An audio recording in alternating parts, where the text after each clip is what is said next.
Lena lived in a forgotten village tucked between dry hills and narrow dirt paths. Her family was poor, not just poor in money, but in chances, in hope, and in rest. Every day was a battle for survival, and it was her father, Baba Kadir, who bore the most visible scars of that battle. He spent long hours in the market, fixing broken carts and carrying heavy sacks for pennies. Her mother, Mina, sat under the sun selling old vegetables, wilted, bruised, and barely sellable. Haris, her elder brother, walked village to village looking for work, but no one trusted a boy with nothing in his hands. People whispered behind their backs. That family, didn't they sleep in the streets once? They had. There was a time when they had no roof, no food, and nowhere to hide when it rained. They had been evicted from their house because they couldn't pay rent. For 3 months, they lived in an abandoned cattle shed, the walls cracked and the air thick with the smell of old hay and fear. But despite all the pain, her parents never gave up on one thing: education. Money comes and goes, Baba Kadir would always say, but no one can steal knowledge from your mind. Even when they had no bread, no shoes, and wore the same torn clothes for years, they made sure that Lena and Haris went to school. Lena was bright.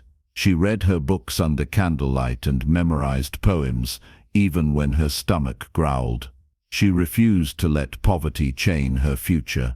Then one day, a miracle came in the form of a white envelope, a scholarship letter offering Lena a place at the city university. Her tears soaked the page as she read it over and over. It was her only chance, the only key that could unlock the prison of her life. With a small bag and a big heart, she left the village. City life was tough, but Lena endured. 4 years passed in hunger, struggle, and silent victories.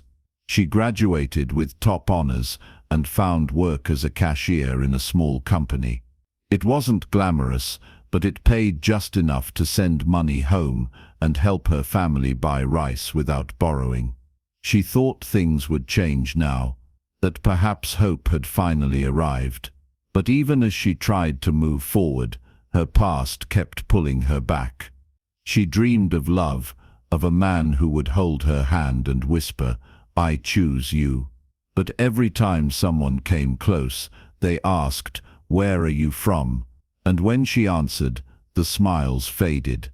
The judgment returned.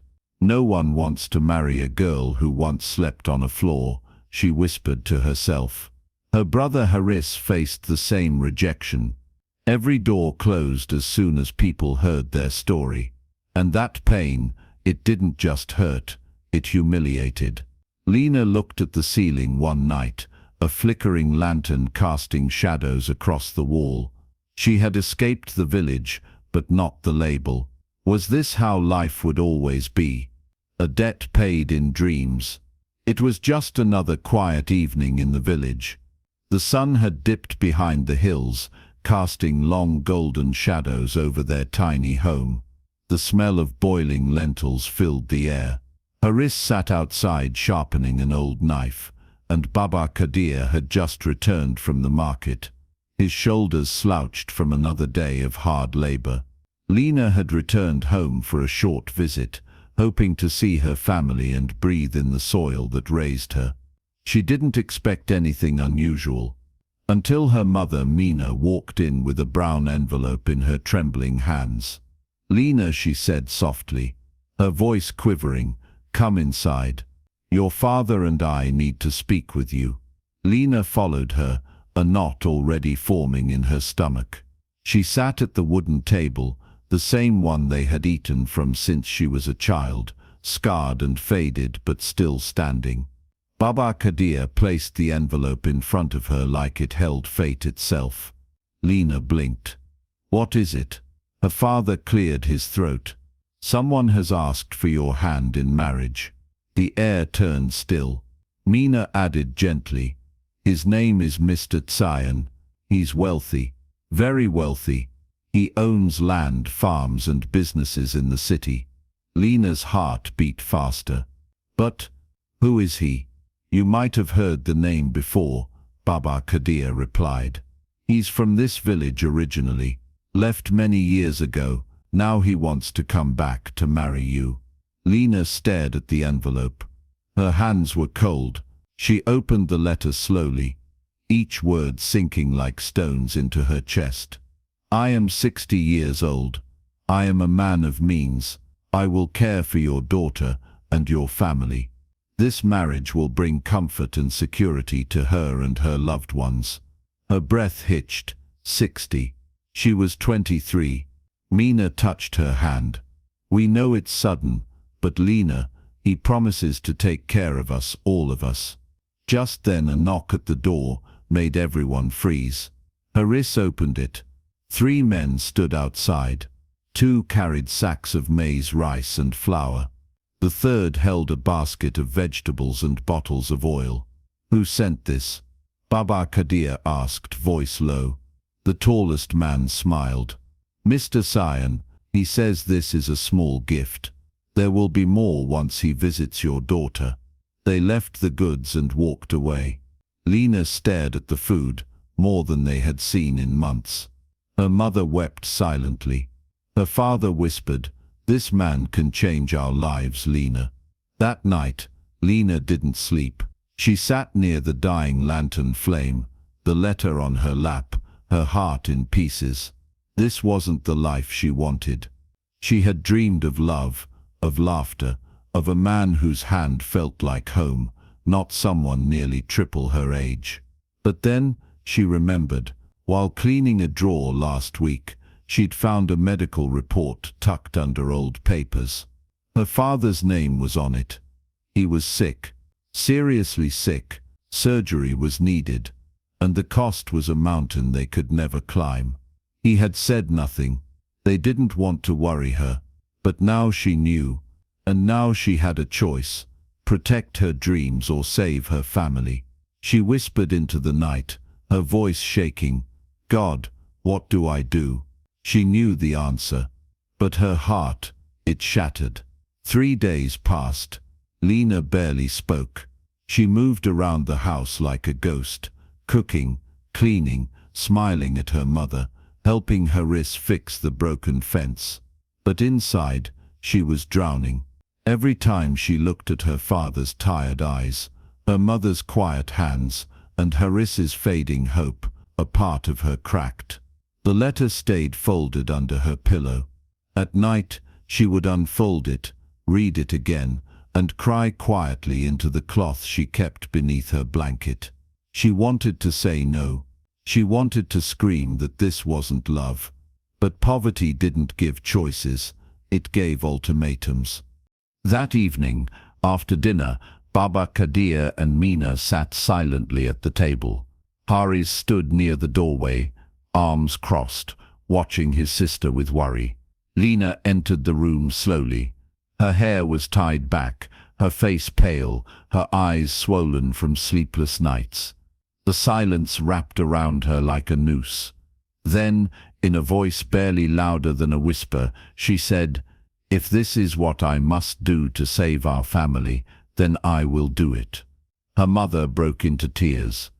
Her father looked down and closed his eyes. Thank you, my daughter, he said softly, pain buried in his words. Haris turned his face away. His fists clenched. He couldn't look at her. Lena walked back to her room and sat down beside the flickering lantern. Her breath came in slow, careful waves. She stared at her reflection in the small, cracked mirror on the wall. You are doing this for them, she whispered. Be strong. The next day, Mina helped her choose her dress. It was an old blue gown, worn too many times, but it was the best they had. They washed it, pressed it carefully, and laid it on the bed. Her mother braided her hair, adding little white beads to the ends. It wasn't fancy, but it was something. Later that afternoon they heard it. The deep rumble of tires against dry village dust. A black car appeared at the end of the road, shiny, long, and out of place. It came to a slow stop in front of their small home. Lena's heart pounded. Her palms were wet. She sat quietly on a wooden stool, her dress straightened, her eyes fixed on the floor. The door opened. A man stepped out. He was exactly as she imagined, grey-haired, wrinkled, slightly hunched. He walked with a slow, measured pace, a calmness in his expression. His suit was sharp, his shoes spotless, and in his eyes something unexpected, warmth. He greeted her parents first, shaking Baba Kadia's hand with respectful grace. Then he turned to Lena. "So, you are Lena," he said, his voice deep but gentle. She looked up briefly, then nodded. He smiled kindly. "I've heard much about you. A bright, strong woman." Lena didn't speak. Her mouth was dry. Her heart pounded. He gestured to a bench outside. "May I sit with you?" She nodded. Together they sat on the old wooden bench under the neem tree. For the first few minutes, neither of them spoke. Then slowly he began to talk. Not about the wedding, not about money, but about her. Her dreams, her family, her strength. And when she spoke, he listened, carefully, without interrupting, without judging. "I admire your courage," he said. "You remind me of someone I once knew." She turned to him. "Who?" He smiled faintly. "My mother." For the first time Lena smiled, just a little. She still didn't know what to think. He was old, too old, but in that moment he didn't feel dangerous or cruel, just kind. As they walked back inside, the sun dipped below the hills. The village air was still, and Lena, for the first time in days, felt the weight on her chest ease, if only just a little. The days that followed moved faster than Lena could process. The village buzzed with whispers, some kind, others sharp like blades. A young girl marrying a man old enough to be her father, some said with pity. "She's doing it for money," others murmured. Lena said nothing. She didn't explain. She didn't defend. She had already made peace with her decision. Her mother, Mina, and a few women from the village helped her prepare for the wedding. They stitched tiny white pearls onto her plain dress, added wild flowers to her braid, and rubbed natural oils on her skin to give her a glow. "You look like a queen," her mother whispered, her voice trembling. But Lena didn't feel like a queen. She didn't feel anything at all. The morning of the wedding, she stood in front of the cracked mirror in her childhood room. The small space looked the same, bare walls, faded curtains, the scent of wood smoke lingering in the air. She stared at herself. Her white dress clung neatly to her frame. Her veil rested gently on her head, but behind the softness of her appearance was a storm she couldn't quiet. Her hands trembled as she reached up to adjust the veil. Just then Mina entered, holding a cup of warm milk. "My child," she said softly, placing a hand on Lena's shoulder. "This is your life now. Be strong, be kind, be the good woman I know you are." Lena didn't speak. She simply nodded. Her eyes burned, but she didn't let the tears fall. Outside, people had gathered. The wedding was simple. No fancy hall, no bright lights. But in its simplicity, there was something beautiful. Villagers came dressed in their best. Plates of rice and bread sat on cloth-covered tables. Children played near the tree where the couple would stand. Mr. Zion arrived, dressed in a clean, well-tailored black suit. His silver hair was neatly combed, and though his face carried the marks of age, his smile was warm, patient, respectful. He stood at the front as Lena stepped out of the house, her father by her side. The murmurs of the crowd faded as she walked past. Each step felt heavy, each breath a battle. Her father stopped beside Mr. Zion, kissed her forehead, then stepped away. Lena stood there, hands trembling, heart racing. "Do you, Lena, take Mr. Zion as your husband?" the elder officiant asked. The world slowed. She closed her eyes and whispered, "I do." The crowd clapped. Rice was tossed in the air. Children laughed. Women ululated in celebration. But Lena felt none of it. Her hands were cold in Mr. Zion's as he held them gently. She looked up into his face, searching for cruelty, for entitlement, for anything that would justify her fear. But she saw none, only kindness. Maybe this wouldn't be as bad as she imagined. Maybe she could learn to be okay. The sun was setting when they left the village in his black car. Hari stood by the gate, waving slowly. Her mother's eyes were full. Her father stood silent, his hand raised in farewell. The car rolled down the dusty road, away from everything Lena had ever known. Beside her, Mr. Zion sat quietly, hands folded on his lap. He didn't speak much. He didn't touch her. He just let her be. And as the car entered the city, and the lights grew brighter, Lena's heart grew heavier. Her wedding was over. Her new life had begun. And she had no idea what waited behind the doors of her new home. The car rolled to a smooth stop in front of towering black gates. Lena's breath caught as they creaked open, revealing a world unlike anything she'd ever seen. Beyond the gate stood a mansion. Not a house, not even a villa, a full-blown palace. Tall pillars lined the entrance, white marble steps gleamed in the dusk light, and a water fountain danced in the center of a perfectly trimmed garden. Servants in black uniforms stood waiting near the door, like statues brought to life. Lena's hands gripped the edge of her seat. Mr. Zion turned to her, offering a small smile.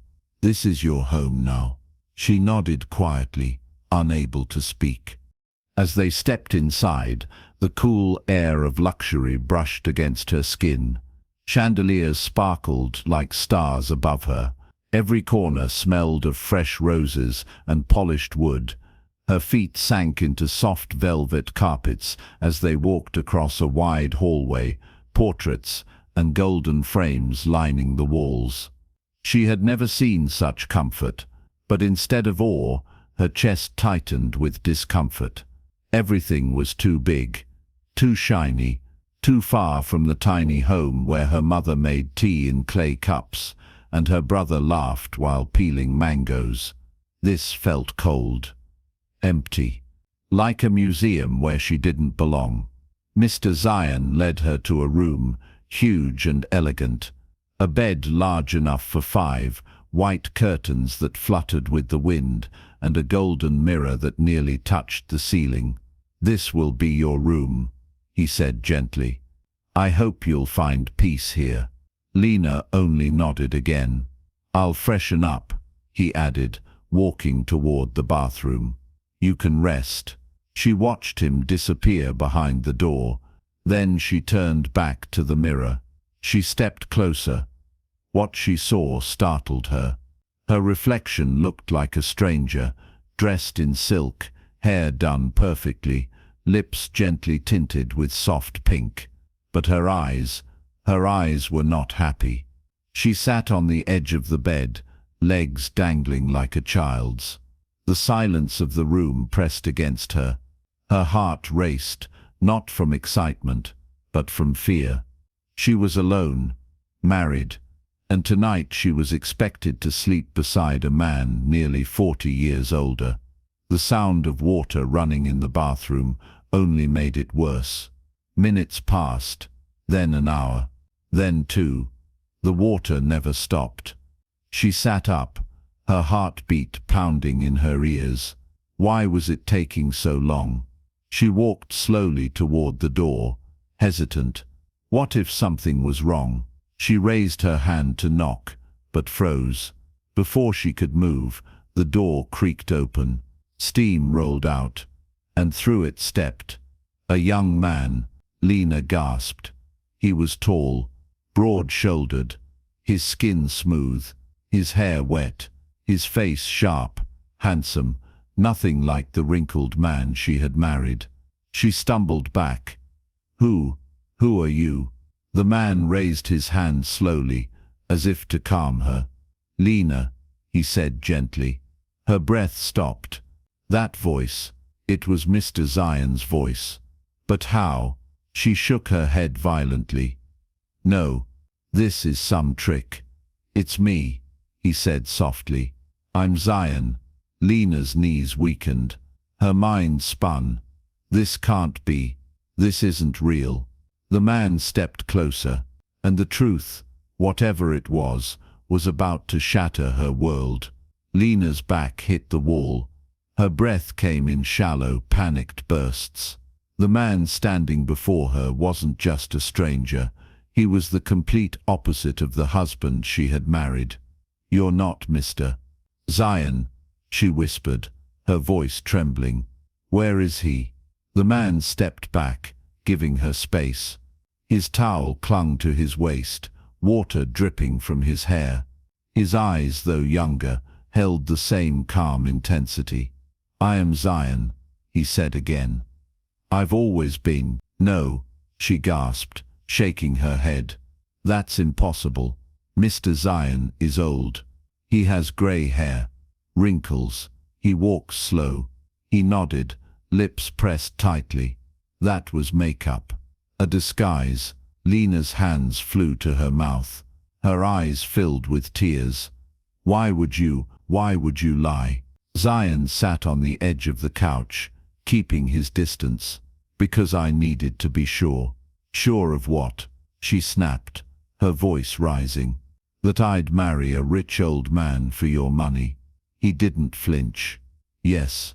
The word hit her like a slap. Lena stood frozen. Her legs shook. Her thoughts spiraled. She wanted to scream, to run, to disappear. He continued quietly. "I've been wealthy most of my life, Lena.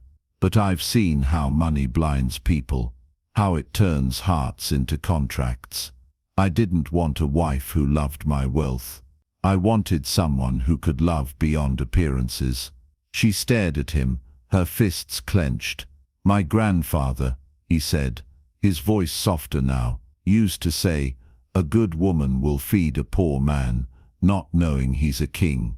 Zion looked up at her. "I heard your story, how you helped your family, how you worked through hunger, through rejection, how you still smiled. I had to know if it was real." Lena backed away slowly. "So this was a test, in a way." "Yes." She turned toward the window, her back to him. Her chest ached. Her world had just shifted on its axis. "I never wanted to trick you, Lena," he added. "I just wanted to see the truth." She turned around slowly, tears streaking her face. "You made me believe I was marrying a man 3 times my age. You made me give up my dreams, sacrifice my heart. Do you have any idea what that felt like?" Zion's eyes dropped to the floor. "I do now, and I hate myself for it." Silence settled between them, thick and heavy. Then Lena whispered, "What if I had said no?" "Then I would have walked away," he said sincerely. "I never wanted to force you. I only wanted to know your heart." Lena's knees weakened. She sank into the armchair, her mind reeling. Then he said something that made her look up. "Do you remember an old man at your cashier counter 3 years ago?" She frowned. "The one whose wallet was stolen?" Zion nodded slowly. "That was my grandfather."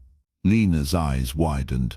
"You helped him. You paid for his groceries, gave him tea, and sat with him in the cold. You didn't even know his name. He told me you were the kindest soul he'd ever met." Lena sat still, stunned. "He passed away a year ago," Zion said quietly. "His last wish was for me to find you." She couldn't breathe. Her chest was tight, her mind spinning. The man she had married was not who she thought. And now, she didn't know what to feel. Anger? Betrayal? Or something else?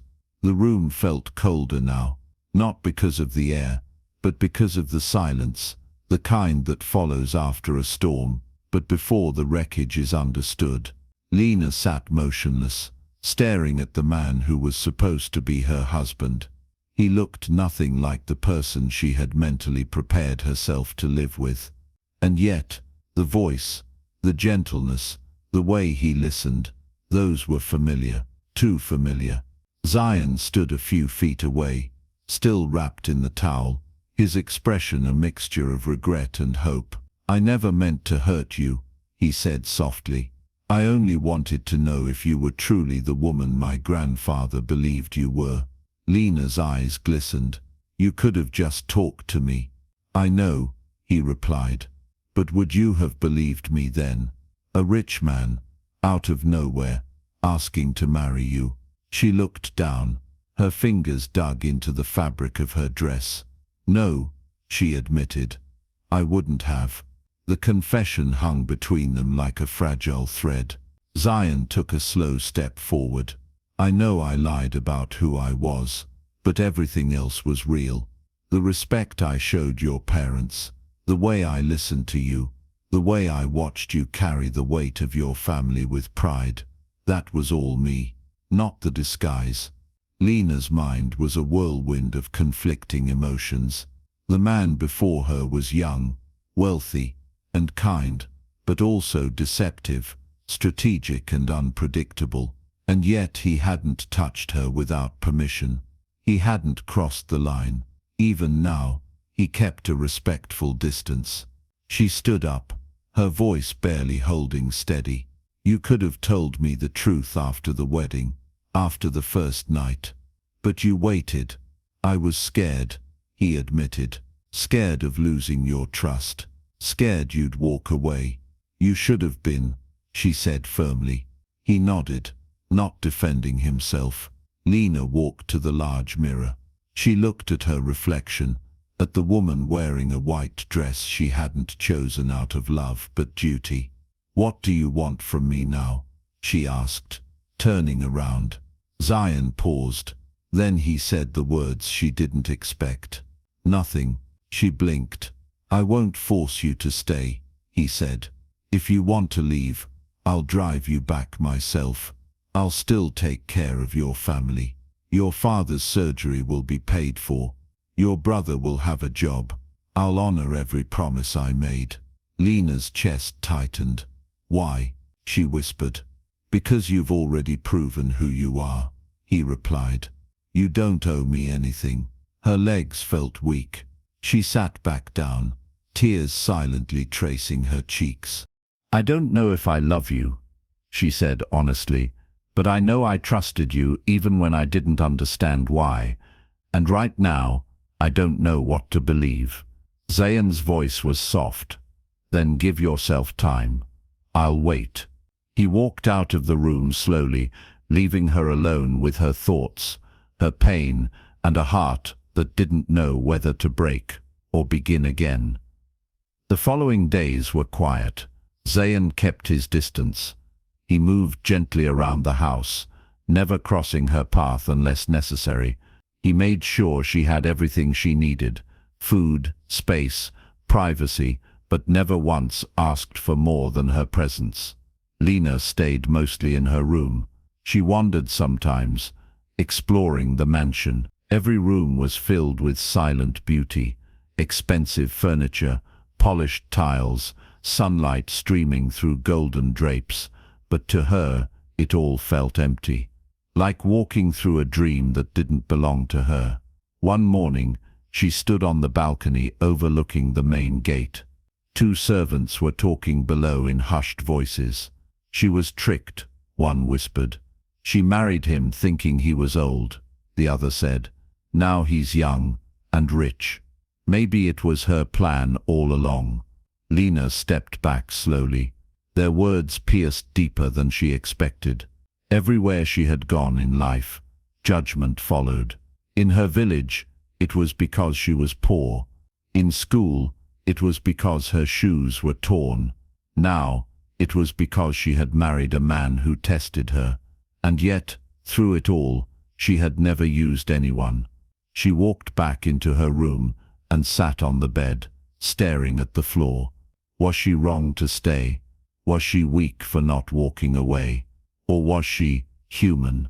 That evening, Zayn knocked once on her door. Yes, she called. He opened it just enough to be heard. There's something I'd like to show you. Only if you're ready.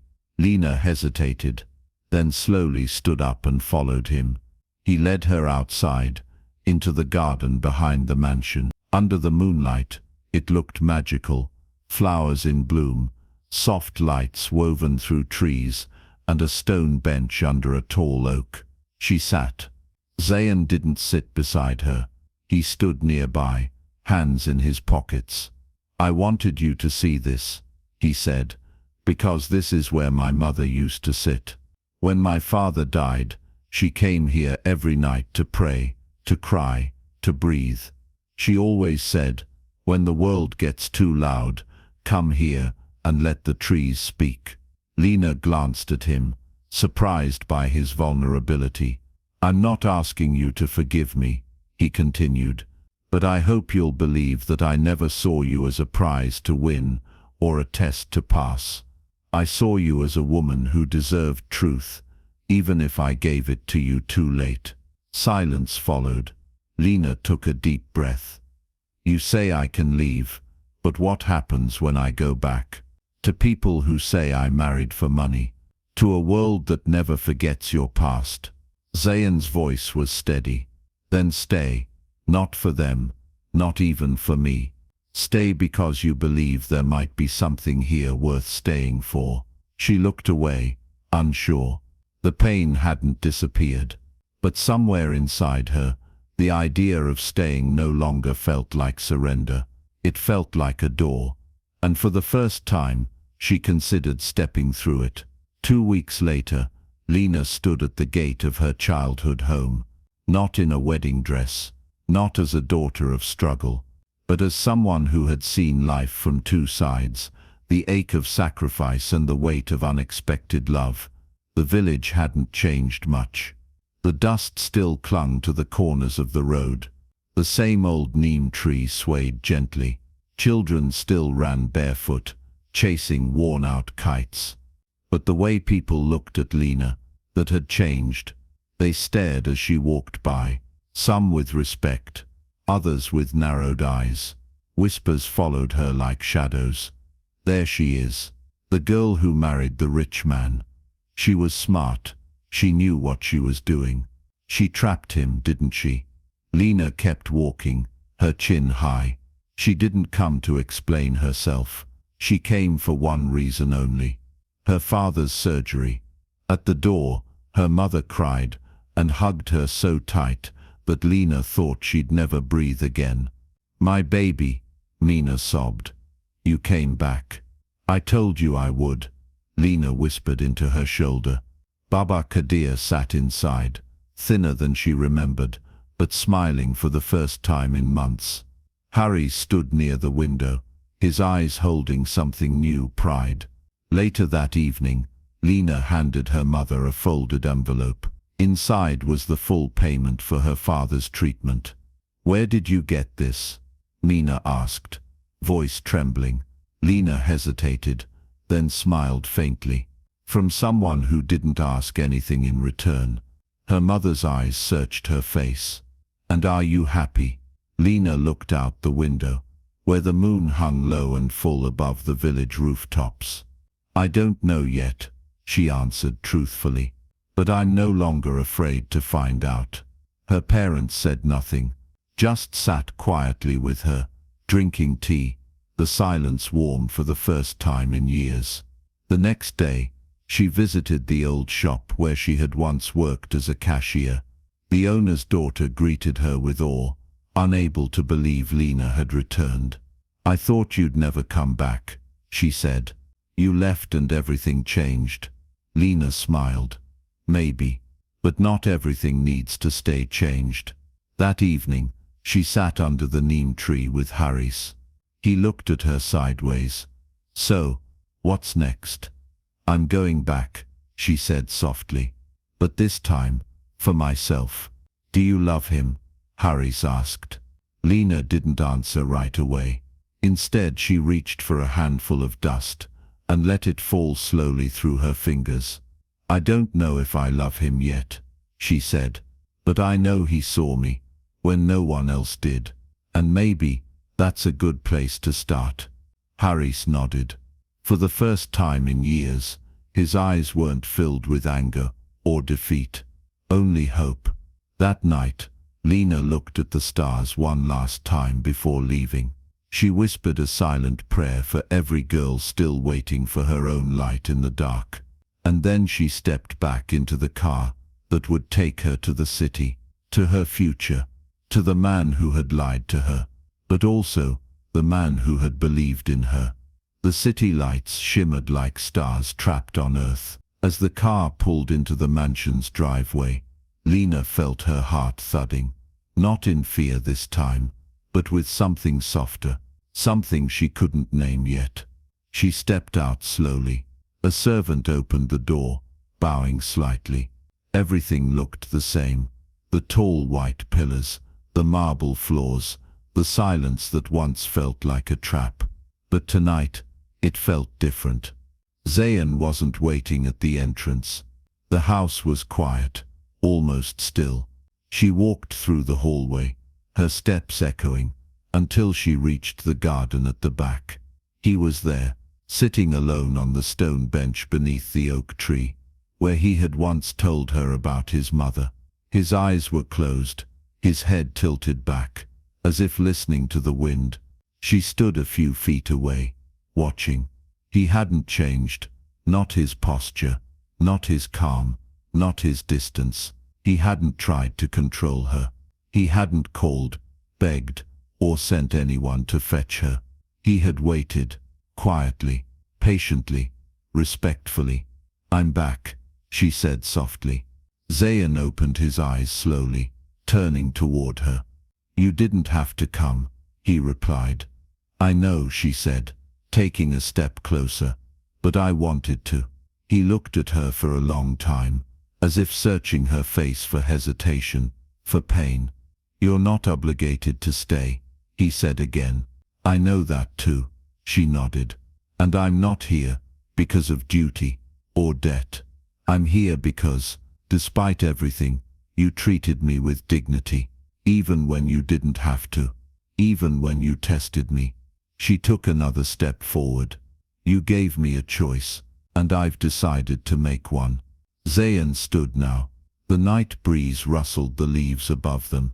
I don't love easily, she admitted, but I've seen love twisted, and I've seen it honest. And I think, if it's going to begin somewhere, it should begin where there's truth. He didn't speak. His eyes glistened. I don't know what the future holds, Lena whispered, but I want to try, with you. Zayn stepped forward slowly. You're sure? She smiled gently, the first true smile since the wedding. Yes, but I want one promise. Anything, he said, voice low. No more masks. No more tests. Just us. Real. Honest. Zayn reached for her hand, his touch warm, steady. You have my word. And in that moment, Lena no longer felt like the poor village girl. No longer the girl who had to prove her worth to be loved. She was a woman who had chosen. And she had been chosen, not for beauty, not for wealth, not for what she could offer, but for who she truly was. They stood there, beneath the moon, hands intertwined. Two strangers no longer, just two souls learning to begin again.